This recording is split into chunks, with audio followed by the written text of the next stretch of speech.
Welcome to another edition of Flea Market Fantasy, the world's second greatest Bronze Age era comic book podcast. Joining me as always is new Michael, Kevin Jank. I'm here, Mike Dell, and I pity the poor fool who has to edit this video and try to find pictures from the last part of this book, and that will go through the Yeah. YouTube censors because it's going to be tough. Well, this is this is going to be a brief video this week 'cause it's just going to be like one picture from each of those stories. Oh, So, okay. yeah, that's a little rough. Yeah, tell the kids what we're reading this week, Jank. Today we're going to be reading Echo of Future Past, number 3 from Continuity Graphics. Not even a comic book company, I thought it was Continuity Comics, theoretically. Continuity Graphics. All right, Yeah, whatever. Continuity Graphic, it says. And this is from 1984. Yes. So you could have read this or gone to see Ghostbusters. What a Hopefully, choice. you went to see Ghostbusters.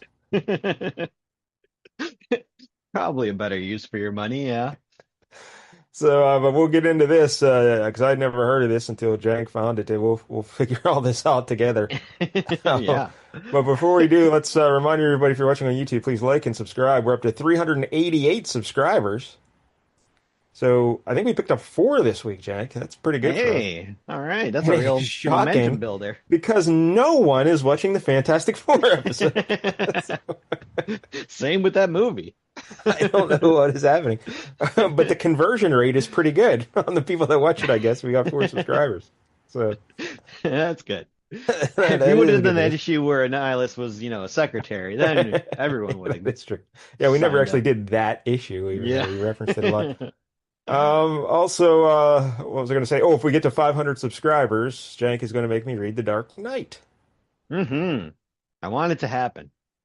Yeah, so good Just luck with need that. 112 more.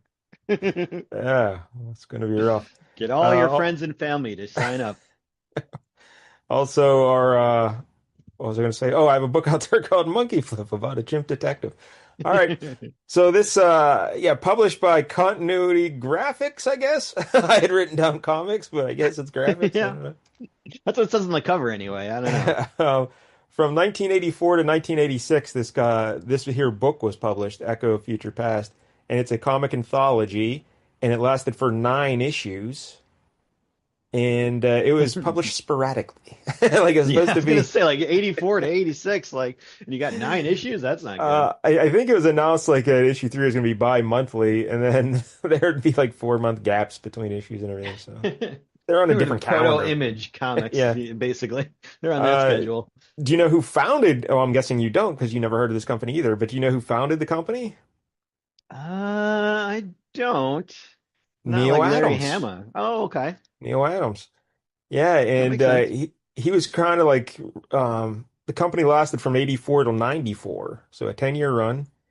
And in the beginning, he was like really overseeing all the books. Like he was doing layouts for all the books. He was inking some of the like faces in some of the books, so they would all have Hmm. kind of like the same style and everything. And Oh, okay. but I couldn't even remember like or I think the only character I kind of heard of was someone Ms. Mystic. Huh. You ever hear her? No. Oh, all right. No. Doesn't Well, ring any maybe I bells. never did either then. I don't know. Sounded familiar. She may not be a Ms. Tree. Yeah, that's right. Oh, that's probably what I was hoping for. Yeah, Mrs. Tree. Yeah. So yeah, I couldn't really place any of the other characters from this company. So I mean, I have heard of Bucky O'Hare, hence why I picked yes. this issue, but yeah, I didn't even get his own book. He was just in this anthology book. Yeah. Yeah, so that brings us to old Bucky O'Hare.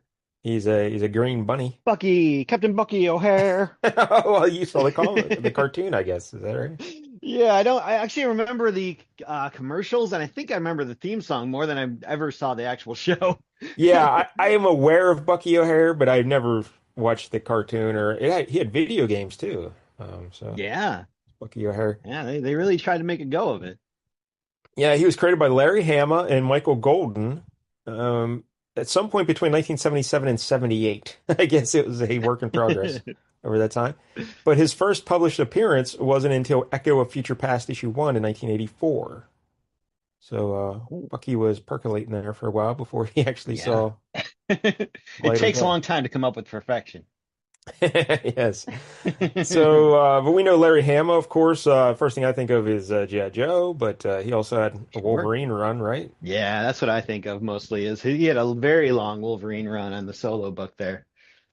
And Michael Golden, we've talked about many times on here. Yeah, Mike L. favorite right there. Yeah, he is Mike L's favorite. He's basically the predecessor of Art Adams and Todd McFarlane. Like, if you like that kind of look, I would say. Sure. I mean, I was never a huge fan of him per se, but I really liked his stuff in this book. I thought it was great. Like, I think of him mostly as like the guy who did like Avengers Annual number 10, like the first appearance of Rogue, which I don't remember being particularly well drawn, but Uh, yeah, like this stuff I thought he did a good job on. he Maybe that did was the that. coloring, but He did that Batman special one we did with Miles and Mike L and I. You weren't here yet. oh yeah, is that the Wrath or Yes, The yeah. Wrath. He also, I remember he did a ROM cover for a ROM book we did. What else did Michael Golden do on this show? I don't know. He did a bunch of stuff, but yeah.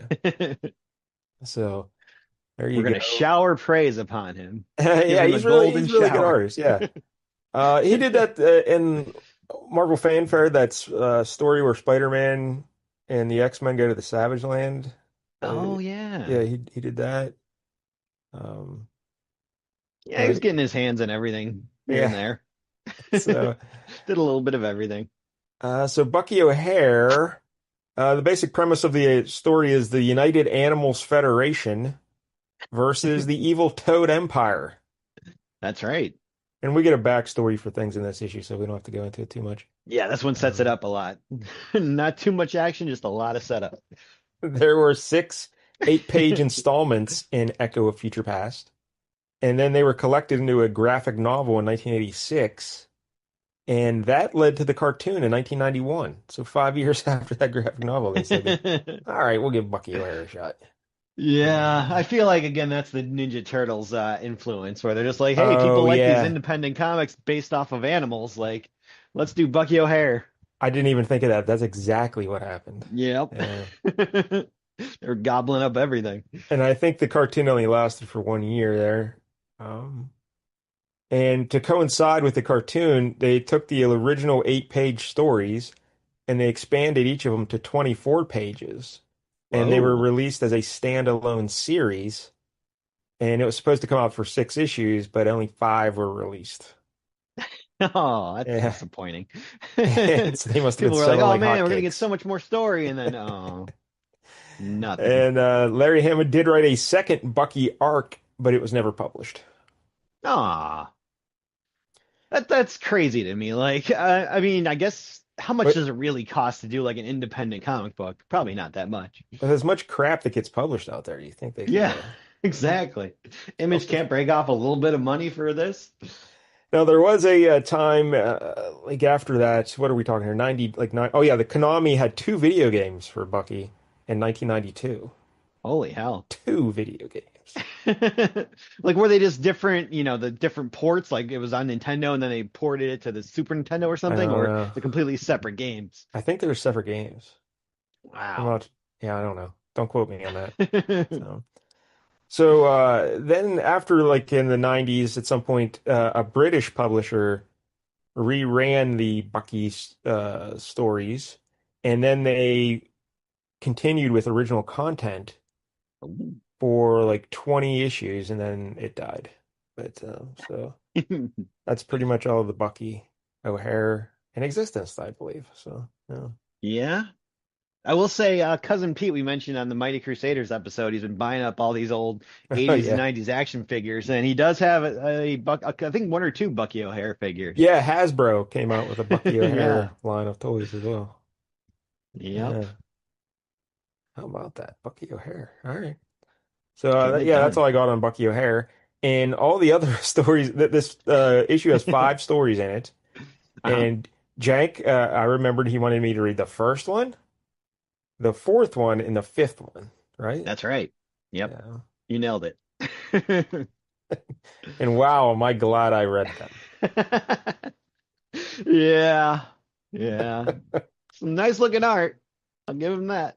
Yeah, we should mention that Neil Adams in continuity graphics slash comics or whatever the hell it is, they uh, they were a little more, and this was '84, remember? They were very lenient with the violence and the sex. Yeah, Yeah, you could there tell. are naked ladies in this book. There sure are. Yep, continuity graphics not obeying the comics code. Yes, so. And I guess one of the reasons why they got in trouble or they lasted 10 years and they had to shut the doors because they had the Wikipedia article just said they had a lot of lawsuits or legal cases pending. What was that about? Um, Ooh. and they had I trouble mean, like normally hitting it's the usually just deadlines. like rights or something like that. It's always Yeah. something stupid like that shit, but So, all right. Well, that's all the background I got on this. So I guess we can get to the book. yeah. Why don't you describe the cover there, Jake? All right. So usually they kind of rotate which story gets on the cover of these, and this one I kind of picked because it did have Bucky O'Hare on the cover, so that's cool. Hmm? Um, but it's got like a little orange box, like a rectangle going across the top, maybe quarter of the page, and that's where it says continuity graphics, and it lists all the creators. You got Hama, Golden, Suidam, Teal, Yeah. Jimenez, and Adams. Yeah. Yeah, and then it says, 295 as well. Holy hell. yeah, holy hell, for a bunch of 8-page stories, Yeah. for little pieces, little snippets of a story here and there. And this is Echo of Future Past. You got the big block letters. They're kind of tilted for the Echo. And then a Future Past is kind of futuristic looking, I guess. Kind of rounded letters. Sure. We'll go with that. But then the bottom three quarters of this cover is just a shot of space. So it's black and a bunch of stars, and it's kind of I guess more conceptual than Yes. factual here because there's a whole planet and Bucky O'Hare is standing on top of it, and his little kid sidekick is there, and his duck friend is shooting, and there's some towed ships coming in, some warships. They seem to be bombing or something. There's a bunch of explosions on this planet, and kind of on the southern hemisphere of the planet, there's a bunch of these toads and they all are dressed like Hydra, and they got Yeah, they are dressed like guns. Hydra. Maybe that's one of those Yeah. legal cases they were fighting. Yep, that's very possible. Uh, yeah, so it's a good cover though. Michael Golden, great artist. So yeah, look at that. hmm Good. So all right, nifty little cover. We open it up and we see Echo of Future Past, and we get like the table of contents Yeah. and Bucky O'Hare. An And inaccurate table of contents because it says Frankenstein by Neil Adams, even though it's a Wolfman story. yeah, but I think the Frankenstein, it's like a catch-all. I think they were using here because um, Oh, like he like this overarching story involves all the monsters, like werewolf, Frankenstein, oh yeah, they're gonna Dracula. do a big crossover. I What think. Universal tried to do, but Yeah, I didn't think that's make what's it. going on here. I didn't read the story, but I did notice that elsewhere. That's right. Then we have something called Horn. Is that Hom or Horn? Hom. It's Ham. Hom. Yeah. Couldn't know if the R was blending in with the N. Yeah, I can see that. That's Carlos Jimenez. Um, but it seemed like it's almost like a Gateway from the X-Men, the Aborigine guy. Yes. Yeah, I can see that. Or some kind of weird Cro-Magnon guy and a Yeah. bunch of talking animals. There's like a talking dolphin or something. I don't Yeah. know. Then we have Virus by Jean Tulle, or Tulle, or I don't know how you say it. hmm He's a French artist. And yeah, it's interesting art, but Yeah, I like his style. yeah. Writing. Then we have 42 Mudwags. That's the page number 40. Yeah, a lot of pages. Yeah, Mudwags. Mudwags by Arthur Sidum. And Yeah, Arthur Sidum. It was nice to see early work by him. all right, let me wait a minute. Is this the guy who did Deadpool stuff in Marvel Zombies? Yep, that's the guy. Okay. He did like all those covers. I think he did the art for the original Marvel Zombies too. Like it was a lot very like painted looking. It was very cool. He did a lot of these. I think it was like there's some kind of Deadpool limited series that he did the covers for, and they were always usually like parodies of film posters. Like there was an Aliens Oh, one and stuff like that, and they were all really cool looking. oh, that's cool. So yeah. And how do you feel about his work here? I liked it a lot. It was not very comic booky. It was more How about the story? like Monty Python or something Yeah, like I don't that. know what's But going on. yeah, And the yeah, story, again, maybe not his strength, but we'll it get to it when we get there, I guess. makes sense that Uh, Neil Adams started this company. It's like, yeah, you got good art. yeah, that seems Can to be you the write? I problem. don't All know. these artists think they can write, and they can't.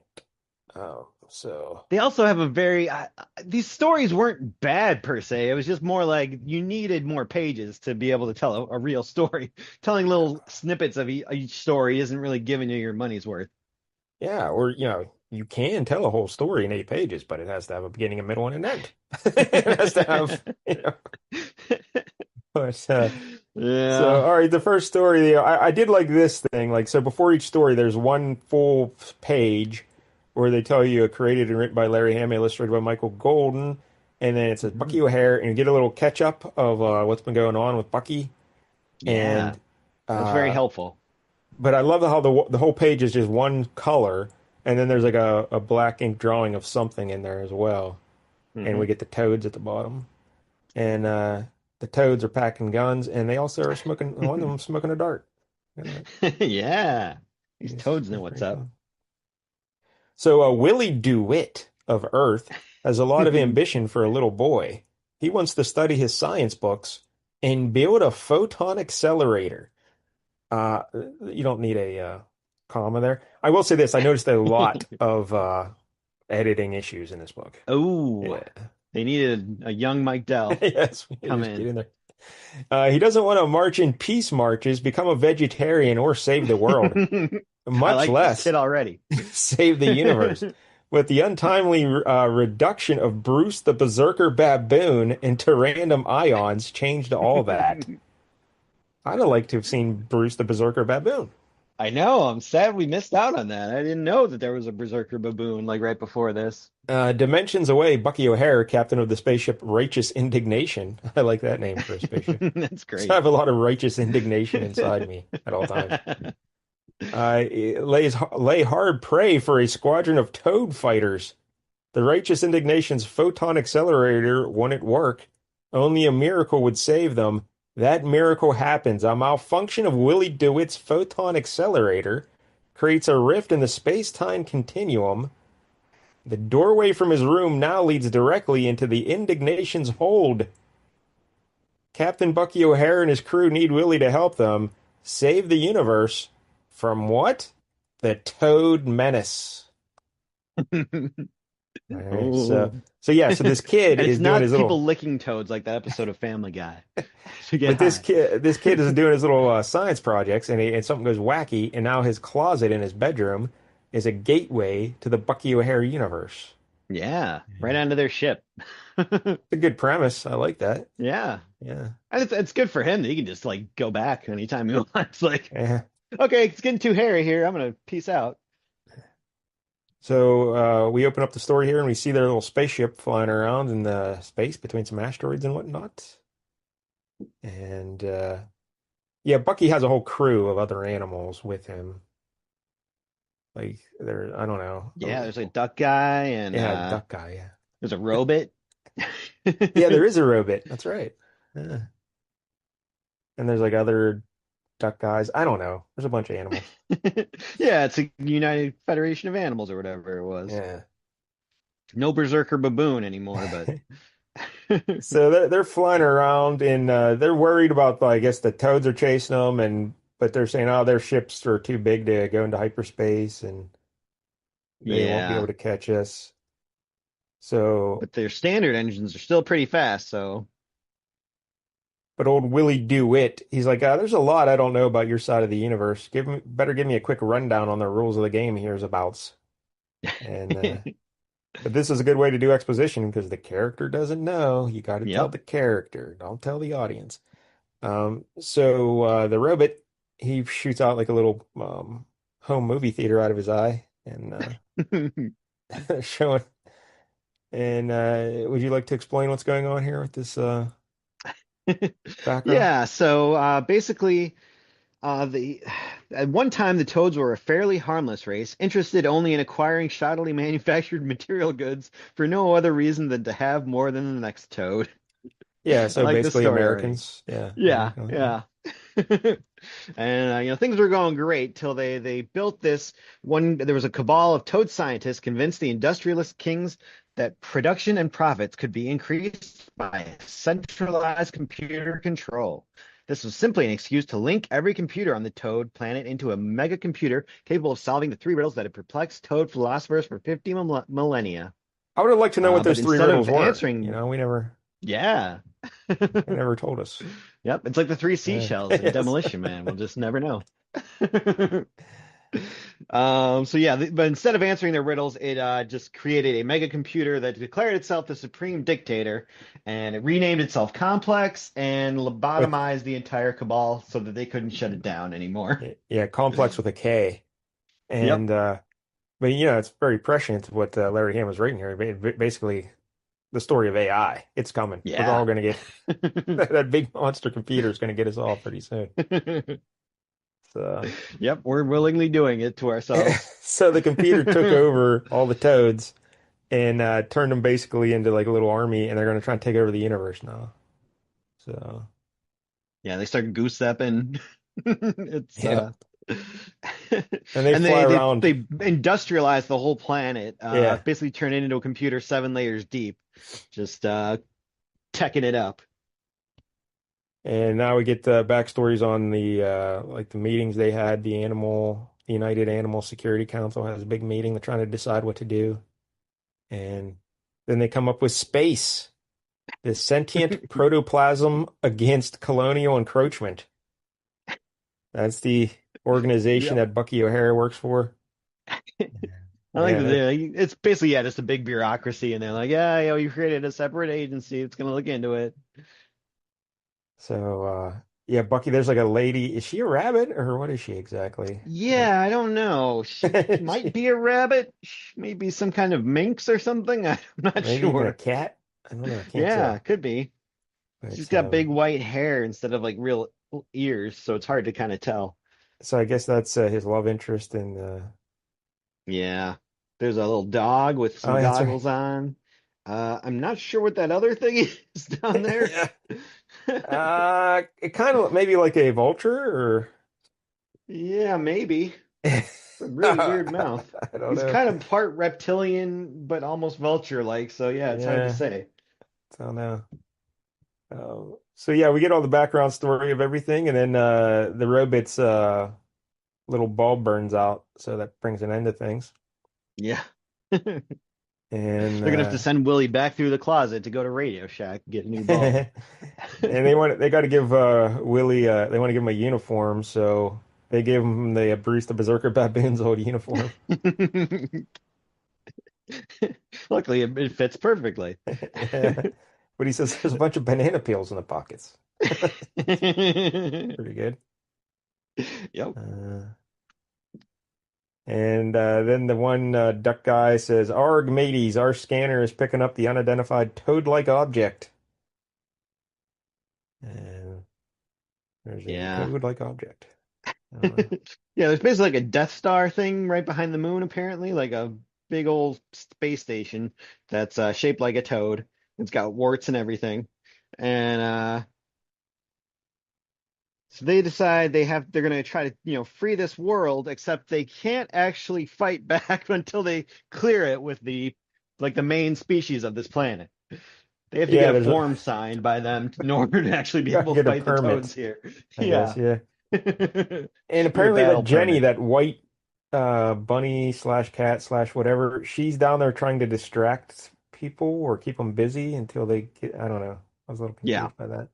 I think well, yeah, she's captured, but also She's can get out at any time, pretty yeah. much. So it's kind of like that Black Widow scene in Avengers, I guess. Yes, very much so. Yeah. Yeah. So because they show them trying to interrogate her and stuff, and she's playing along until she's tired of it, and then when she knows her pals have arrived, and she just like does something that I don't know. She like got Kirby Crackle around her, and then they're all just beaten up in the next panel. So Yeah. She hypnotizes him.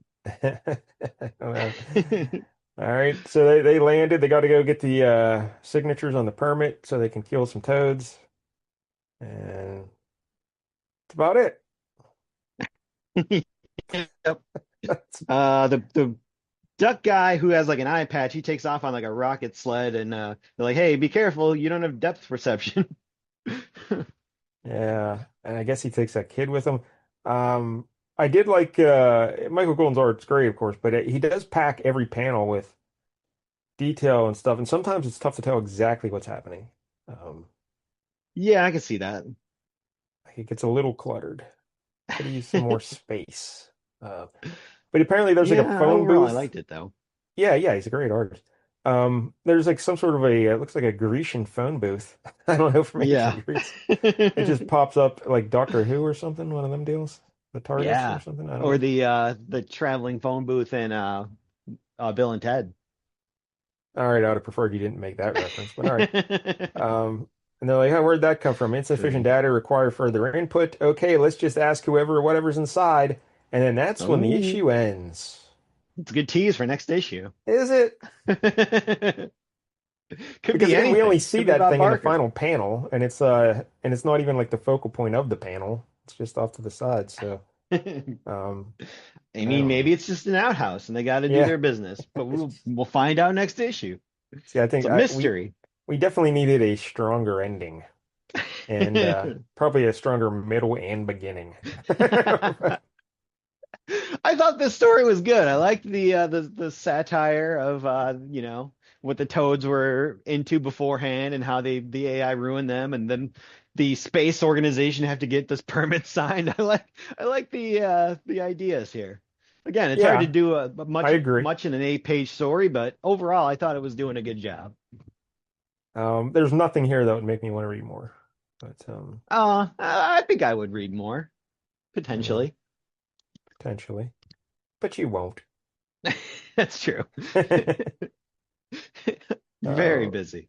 oh, yes. All right. So there's the Bucky O'Hare story. And next we get Neil Adams. Yeah, see, Frankenstein, Count Dracula, Werewolf. So I think it's like a big thing going on. Oh, okay. Um, and his page is all in red, and that's pretty cool.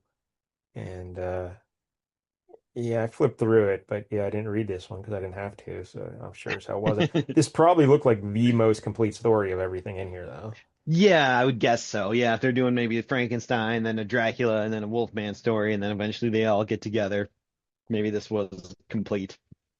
And then we get Carlos Jimenez, Home, HOM, and his page is in orange. And again, I did not have to read it, so I did not. Nope. And flip through that. And then we get to the fourth story, which unfortunately I had to read. I And mean, this seems like a Mike Dell story right here, honestly. Just a it's, guy going around telling people how much the world sucks and bringing them down. it's called Virus by Jean Chul, or however you say his name. And yeah, this page is all pink, pinkish purple. And yeah, how would you describe his art style for the kids so everyone can kind of get what we're dealing with Ooh, here? um, it's like realistic in a way. It's almost like he took pictures, Xeroxed them, and then colored it. Mhm. Yeah, you could definitely see some of that.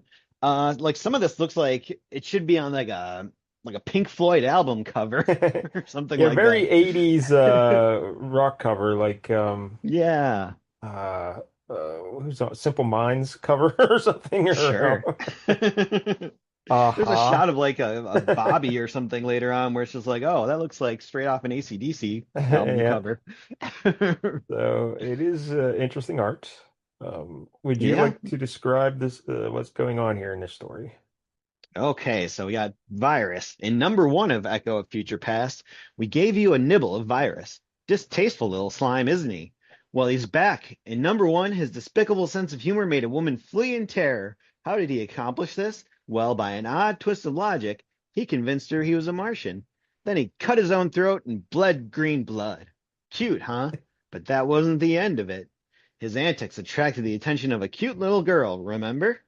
We did not read it, so we do Yeah, not no, remember. yeah. Of course, as rotten as he is, it would be hard to believe that even a cold fish like Virus could resist the charm of a little girl with big blue eyes.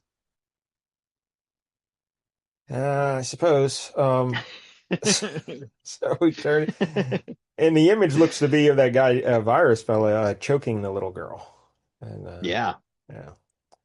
kind of spoiling it going on here. They don't do a So great job of setting up what his abilities are. It seems like he actually yeah, can and he infect you looks with his thoughts, basically. But like the kind of guy who'd hang out with the Cure. yeah, that's why I was into this. I was like, oh yeah. I was not. I wanted to stuff him in a locker. But here we go. Aw. But yeah, you see him. The little girl says, "Well, you going to tell me a story?" And he says, "I don't know any stories. I don't know nothing. The I'm little girl also in the first panel here looks like she's about 27. yes." And we don't really see her with blue eyes. Like their eyes are always got shaded in or something. Like they made a point of having her with blue eyes. I would have made the eyes blue. Um, Yep. and he says, "I'm just a wad of pink bubble gum, and I want to cover the world and make it pink like me. But every time I get blown up, I burst, blam. I guess I'm just a third-rate bubble gum." And they're on like a beach or a seashore or something. Uh, they're talking, and then we get the bottom panel here. We just get I guess a hooker, a topless Yeah. hooker. Yep. Yep, she's giving out advice. Don't cry over spilt milk, sucker. Yeah. Uh, like sweat rolls down the thighs of Rita Lova. If you're lucky, you wind up with her. She's a strange whore. She gives good advice. The strange whores are the best whores. And Uh, yeah, so he just goes on telling more yep. nonsense. I don't know. Rita's customers are the older type, the kind with receding gums or no teeth. Their voices crack, their eyes are on fire, their hands are like claws. They're pathetic. They didn't even bring her a bag of oranges. That's a good callback to a story on the LCS hockey radio show. Only like three people in the world would get it, but I Yep. appreciated it. So yeah. That's just for you. Oh, then he sees another man. I don't know. His son threw acid in his face. He's been eating away at him for all this time. I don't know. It's a real feel Yeah. good He story. screams, but he never talks. He just screams. And then And there's then an there's old an old hag. woman. Yeah. Yeah. This washed out old hag. That's you in 60 years. She stands weeping under neon light. Her tears reflect the twinkle of the city lights. She raises her eyes to the lights and dreams of Champagne and Hollywood, where she'll never go. Then there's a bullfighter, and Yeah. he's killing a I like to bull. imagine that's Ricardo Montalban in that Yeah, Columbo the Columbo episode. episode. Yeah. Yeah. And he shows him killing the bull, and then the little girl is like, "You like my little stories, my cherub? Do they shock you, my dear, dear girl? Your smile, it seems to be frozen on your face, but your insides, they are revolting against you. Is that a trickle of blood I see? While you smile, does your insides cry out for help?" Nope. And yeah, there's a Need that little editor. blood coming down. And there is no one here to help you. What made you come here? You should have stayed here where you were.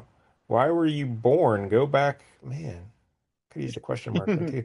Go back where you came from fast before it's too late. Hurry, it's too late. Go away, go away. And then he just chokes the girl. Yeah. Yeah. But he doesn't kill her. No, they go in the dialogue here. Just say that she's still alive. Hours Yeah. from now, she'll wake up and run screaming home. She's caught a virus. Oh no. And I don't know. So then it continues with the man with the suitcase. Yeah, this was a weird postscript here. Maybe they're setting up for something later on. Like this is gonna be the big villain or something. I don't know. I guess there's like this The witch virus doctor is pretty guy, much the villain. but he looks like a little monkey, this guy. And Yeah, he says he's yeah, a the way they witch did his doctor. teeth. Yeah, Yeah. And then there's that Bobby, like out of Monty Python or I don't know, yeah. um, They're basically just AC/DC. telling you some story about like yeah, he looks a lot like Angus from AC/DC a little bit. And it says waiting. There's this like big train station, and they're basically telling about how, so many people come through here. And all of a sudden, a guy just walks up and puts the whole train station in a suitcase and walks away. And then he throws it in the ocean. Yep, Yeah, I, that was I that just, was weird. yeah, I just didn't, I don't know. I just hate stuff like that. I don't know. I just, Yeah. like, look how pretentious I am. Okay. Congratulations. Yeah. I don't know. Yeah, that definitely does win some pretentious awards. If that's an award at the next, Yeah, most pretentious please. comic book. Yeah. Yeah. That would probably be Uh, a shoo-in. all right, that's the story. So yeah, that was that. Next we get Yeah. we I get mean, until it got to the man with the suitcase, it wasn't the worst thing. I mean, I don't know. and then we get Mudwogs by Arthur Sidum. Hmm. Um, Placing Mudwogs in space and time is impossible. We think it's in Arthur Sidum's mind. So, in Arthur's mind, Mudwag has fallen in love with the Blue Lady, and she, for some odd reason, has fallen for Mudwag. A short time ago, his claim on the Blue Lady was questioned by a brute of incredible proportions. Undaunted, Mudwag, tempting death, challenged the giant on his own terms. Finding the giant's outside impervious, Mudwog entered the giant's frame through a convenient opening. I think it's like his butt? What are you talking about? I don't understand what he's talking about. Yep. They're doing the old Ant-Man going up Thanos' Yeah. butt strategy. Uh, he proceeded to slag around in there in search of help. A plan began to form by challenging the Brobdingnongian creature. From within its own body, he literally caused it to beat itself senseless. Mudwag Hmm. revealed himself and canned the creature into dashing. Oh, conned. Conned. Yeah. Yeah, that was my fault, not their fault. That's my eyes not being as good as they used to be. Uh, Apparently, you only see O's as A's, but I keep calling him Mudwag. is that Mudwog is his name? Oh, sorry, Mudwog. And con the creature into dashing its own brains out. As a concession to civic betterment and general all-around hoo-ha, the gigantic creature's body was turned into a combined amusement ride and funhouse for the townspeople and curious hick tourists. I Now it like that. seems that Mudwog has decided to take his relationship with the Blue Lady seriously. And Yeah. this is a two-page one of these pages, like a spread, and it's in Hmm. purple. And I was like, it seemed at first Mudwog was like a little cartoon kind of character guy. And then it seems like Mudwog looks like, how would you describe what he almost looks like some sort of a weird bird or something? Yeah, he's got like a dodo bird kind of Yes, dodo head bird. with That's some exactly what I was trying to receding think of. hair, Yeah. and but then he's got like a fat man's body, kind of. Yes. Like he's kind of Like got man a boobs, and like he's a got a pot big old belly. pot belly. Yep. Yeah. And like sometimes you see him as little like cartoon arms and legs, and then sometimes you see him as like a grown, like more man-like figure, a human figure, like with a muscular torso and a tiny hooked penis that That's right. is Which always I have a sticking up. lot of questions about how he impregnated this giant blue woman who was literally like the size of Galactus, and he's, maybe a little taller than a normal person. So I don't know how that insemination's happening. Got a But lot of questions. like the more man-like figure really was off-putting. I would have preferred if he just stayed like little cartoon guy more. But I don't know. So you didn't have to see his curved penis. Yes, that would have helped. Would have helped my enjoyment of the story. Uh, But it does balance that out with a lot of boobs, at least. so, yeah, we get a big splash page when we open it up of a very buxom, curvy lady staring at us. She's like lounging back with her legs open, and like it almost seems like something you'd see at a swamp thing. Like she's blending in with this swamp around her or something. I don't know, but yeah, it's quite the picture. And then we see that Mudwog guy. And I don't know. What's he even talking about? He's just debating whether he should go be with this woman or not, or Well, she's pregnant, and he's kind of uh, debating, I guess he's kind of like thinking about what it's going to be like to be a father. Um, uh, and he's kind of going through all that. Fatherhood carries a lot of responsibility. I don't got much experience being responsible. I got a lot to learn. and again, she is enormous. She is a Yeah. giant of a woman, and he is a normal sized little fella with a Yep. tiny penis. And so yeah, we see her naked So quite a who knows bit what this throughout. baby's going to turn out to be between those two. And yeah, he's just walking over her body and stuff the whole time, and she's Yeah. rolling He could around. literally walk inside of her. Uh, and he's just debating like what their futures are, thinking about, oh, well, the kid could be the president, or hey, maybe it'll be a girl even, or oh, so a girl Yeah. can't be a president? Well, what's wrong with you? So, He's trying to think of names: Leroy, Jerome, Bill, Mary, uh, Laverne. uh, uh, could be a And then pretty he's big like, he better baby. not become one of them Harry Krishners, or he's going to Yeah. change his name to something queer. Man, this mudwog was very Not too politically tolerant. incorrect. Yeah. Yeah. Um, but he said, suppose he could be a pretty big baby. That would present some problems. Yeah. He Hey, starts imagining the baby like trying to hug him and just crushing the life out of him. and then he imagines the baby when he hits puberty, and the baby comes home wearing like a swastika on a jacket, and he's carrying a knife, and he says, "You've been telling me what to do all my life. Now you're gonna get yours." And the baby's gonna kill him. And Yeah. So now Mudwog's like, he starts bawling. I don't want to die. Stop the procedure. I changed my mind. uh, yeah, and then you see the little baby. I guess that's Yeah. we, that's the little baby I was seeing earlier. Uh, he's like, Yeah, she "Papa, apparently shoots this baby out like a ping pong ball and it's just like patooey. Patooey," Just comes shooting out and and gets fired right into Mudwog's arms and the baby thinks Papa and he says son. and that's the end of the story. Yeah. There you go. Just a meditation on fatherhood, I guess. Yep. That's not much of a story, but it's what we got, I guess. The art was nice. The art was incredible. I really like this art. I wish there was, a bit more going on in the story, but I wish also he had been wearing pants. But, or he just had more pubes, so it kind of hid everything. so there you go. That's Echo of Future Past. Wow, what a thrill ride that was. Yeah, it was a roller coaster. Man, We learned a lot today. maybe we should have read those other two stories. I'm kind of glad we didn't. Uh, Yeah, so yeah, I don't know. The art was good in all three stories, absolutely. so that's Art was the something. big strong point in this book. Yeah, three distinctive styles of art. Hmm. Um, so that's definitely good. You can tell which one had a writer and was not just done by one person. Hey, yeah. But I don't know. It's yeah. I would never want to experience this again.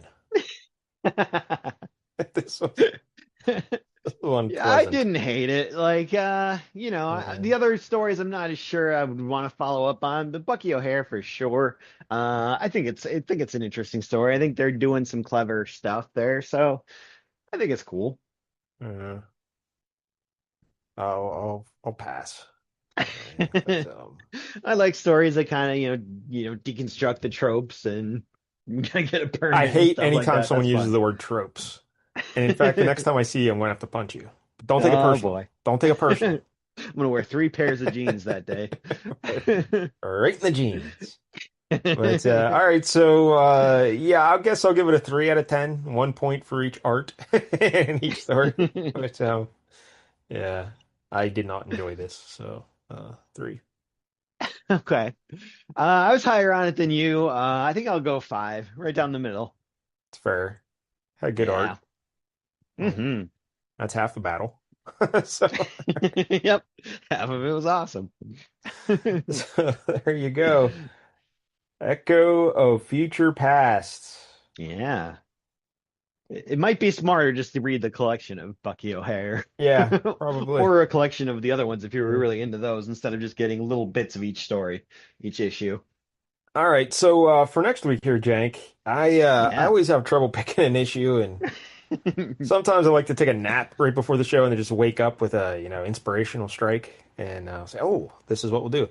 But today I woke up like an hour and a half before the show from my nap, so I'm like, "Oh man, Whoa. yeah, there's a lot of time for inspiration, and nothing was hitting Yeah. me." So I wanted to do, I didn't want to, but I figured, hey, let's do a Superman story Oh, because okay. the Superman movie's out there as well. Sure. And It'll I probably hate be super, out of theaters by the time yeah, this episode airs, probably, but all right. but that's perfect for our show. But yeah, I hate Superman. But I was like, you know what? Let's do a Superman story. So I spent so much time looking through like covers of Superman books throughout all the 1970s and 80s. Man, does Superman look terrible? Like there is nothing that even looked remotely intriguing in any of this stuff. Ooh. Like in the 60s, you had a bunch of crazy covers, like one where he's just a fat guy. And it's like, Oh, yeah, oh, they kept turning him into random things, basically. yeah, Now he's a baby again. I'd like to read where he's a fat guy. But that came out in like 1968, so that misses the cutoff. Damn. Yeah. There was one where like these three alien ladies wanted him to join their club or something. I was like, this seems weird. Oh, But then you look through the book, and I don't know, it wasn't really that it was good. not a swingers club, so you're like, Uh, I'm out. yeah. He's not part of the lifestyle. So, yeah, it is rough trying to find a Superman story that seems remotely interesting. Wow, you went through 2 decades and Yes, it was rough. holy hell. So then I said, all right, well, I can't do this. So then I was going to do the Superman Spider-Man crossover. Oh, yeah. That looks good. But here's the catch with that, Jack. It's Mm. 90 pages. Holy hell. Yes. That's obscene. Yes. I don't know if I have it in me to read 90 pages. It's a lot of Superman. I'm very busy. Can't do that much work. So that's out. Okay, a lot of what we're not gonna do. Yeah. Not a lot of what we So are gonna then do. I told you, yeah, a couple months back, I told you I almost picked a Jimmy Olsen's friend, Superman or Oh whatever, yeah. or Superman's friend, Jimmy Olsen, I guess the actual That sounds a little title of the better. series. That sounds better. It's like issue 141, and this is the one that stars Don Rickles. Oh yeah. You So did mention that. I forgot about that. that seems pretty awesome. Don Rickles in a Yeah, comic book. Don Rickles. Hell yeah. But here's the catch: written and drawn by It's Jack Kirby. 120 pages. Written Oh, and okay. so are you up for reading? And we were just talking about artists who can't write. Do you really want to experience it again? But I'm curious about his take on Don Rickles. See how good his insults are. Maybe just picturing Stan as he writes them all. I will say the art's not the best. And then there's some character, like, because Jack Kirby's always come up with these dopey characters. And Yeah. he's trying to force them down your throat, so he snuck it in here. What's this guy's name? One of like the new gods or something. He looks like one of the Golden Guardian. Oh. And there's also the Newsboy Legion. Isn't this? I don't know. This is from The 1971. Newsies? Yeah. All right. So I'll let you decide. We got one other candidate. If you really want to read, because I like Don Rickles, he's great. Yeah, me too. So we can go Don Rickles if you can stomach the Jack Kirby. As long as he calls somebody a hockey puck at some point, I we're don't all know. good. Then the other contender would be Superman issue 264 from 1973. And in this one, he fights the Phantom quarterback. He fights Oh my And it God. is Okay. football season. Training camps have started, you know. Wow, So that does sound delightfully terrible. it seems The like it. Phantom quarterback. And then it's got like a backup story of the headband warriors of Krypton. It's like So, Wow, that sounds like a winner right all there. right, let's go that one. We'll save Don Rickles. We'll get to Don Rickles eventually. When Yep. in a time when maybe we're more. Because I don't know, didn't we just do Jack Kirby or no? Did we? I almost picked a I want to say Machine it's been a Man with Jack while. Kirby, and I couldn't because I like What Kirby in was the small last? doses, but Sure. What was the last Jack Kirby we did? yeah, but I know we did a Black Panther one like 2 years Yes, I do ago. remember that one. Yeah. Maybe it's because of all the Eternal stuff I was researching. I was experiencing Jack Oh, Kirby. probably. That could Yep. be why. Um, but anyway, all right. So let's What issue number was that? 264. And it's got Superman getting punched by a phantom quarterback on the cover. Is this a Scooby-Doo episode? The Well, Phantom it's Quarterback. basically like a floating football uniform with like no body in it, and it's punching him. I don't know. It's crazy. Oh, this is gonna be All fantastic. right. Well, I'm glad we settled on that then. All right. So that'll be next week here on the big show. Until then, remember if you're watching on YouTube, please like and subscribe. We appreciate the support. So until next week, don't get any jank on you.